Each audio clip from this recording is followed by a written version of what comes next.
Est-ce qu'un homme peut être féministe? Oui, certainement. A priori, un homme qui lutte pour l'égalité entre hommes et femmes et qui en même temps reconnaît qu'il y a un rapport de domination structurelle, pas nécessairement individuelle, mais structurelle des hommes sur les femmes et qui embrasse des enjeux qui concernent la cause des femmes peut être féministe. On a plusieurs exemples dans l'histoire belge, européenne, sur différents enjeux. Ça a été sur le suffrage universel, la capacité civile pour prendre quelques jalons importants, la lutte pour le droit à l'avortement. Voilà, donc la réponse est oui. Même si ce n'est pas nécessairement facile pour un homme, parce qu'il se met en porte-à-faux aussi par rapport à son groupe social, si on peut dire ça comme ça.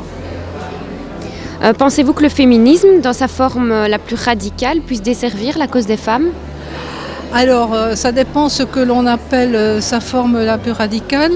Si je prends par exemple le féminisme tel qu'il a dans ce qu'on appelle communément la deuxième vague, à partir des années 60, où c'était au départ un féminisme assez radical, ben non, il l'a servi très clairement et il a permis une certaine renaissance du féminisme à partir d'une contestation des institutions.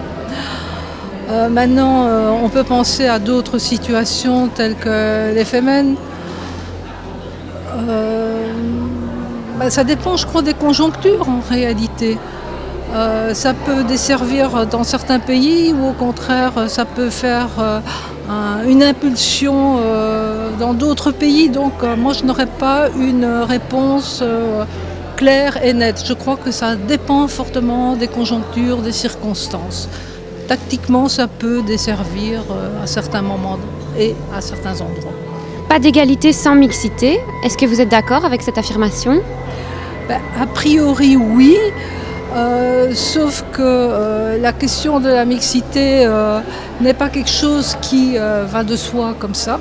Disons, pas d'égalité sans mixité, oui, parce qu'on n'est pas pour la ségrégation des sexes et qu'il est évident que lorsqu'il y a ségrégation des sexes, on sépare les hommes et les femmes, on sépare le masculin du féminin.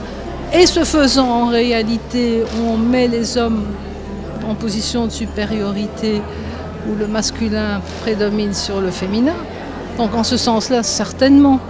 D'autre part, la création, parce que ça a été créé par le féminisme, la création de lieux non mixtes a permis une réflexion réelle sur les mécanismes de domination des femmes, notamment sur la question du corps des femmes, qui n'aurait sans doute pas été possible de voir émerger sans cette non-mixité. Donc là de nouveau, la question est celle des circonstances. Alors dans l'enseignement, c'est très important d'avoir un enseignement mixte, mais on sait bien que dans cet enseignement mixte, il peut y avoir des reproductions inconscientes de stéréotypes tels qui font qu'on va par exemple donner la parole plus facilement à des garçons plutôt qu'aux filles, même si on sait que par ailleurs les filles réussissent mieux leurs études. Peut-être sont-elles plus adaptées au milieu scolaire que les garçons, font-elles moins de conneries, sont-elles plus socialisées. Mais donc, là de nouveau, c'est important de voir comment cette mixité se construit, comment elle est portée par les acteurs de terrain. Ça peut être des acteurs comme dans le féminisme, le mouvement féministe, ça peut être des acteurs comme les enseignants. Et donc c'est important, par exemple, dans l'enseignement, que les enseignants eux-mêmes soient formés à ne pas reproduire des stéréotypes qui font qu'ils vont mettre les filles en position, sans le vouloir, d'infériorité. Est-ce qu'on peut dire que la notion d'égalité homme-femme prend naissance de manière tardive dans l'histoire? La notion d'égalité, en général, va émerger à la Révolution française. Et elle est déjà posée, homme-femme, elle est déjà posée à ce moment-là. donc 1789. Alors je ne vais pas refaire l'histoire, Mais donc, de ce point de vue-là, c'est une notion qui va émerger avec la modernité politique. C'est-à-dire avec l'idée que tous les individus, tous les hommes et les femmes sont égaux devant la loi. Le principe est là, la réalisation elle est très contingente de nouveau. Donc ce n'est pas tardif par rapport à l'émergence de la notion d'égalité en général.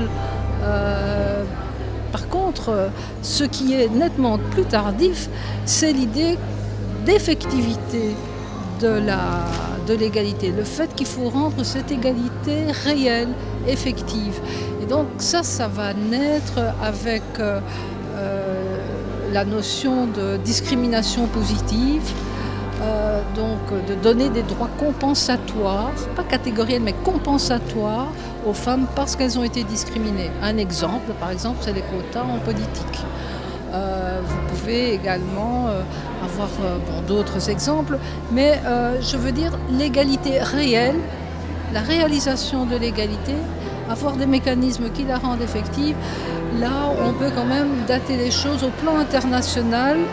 C'est sans doute cette fameuse convention sur l'élimination de toute discrimination à l'égard des femmes qui a été signée à l'Assemblée générale en 1979 des Nations Unies et qui a été mise en œuvre par les différents pays à des moments différents, bien sûr.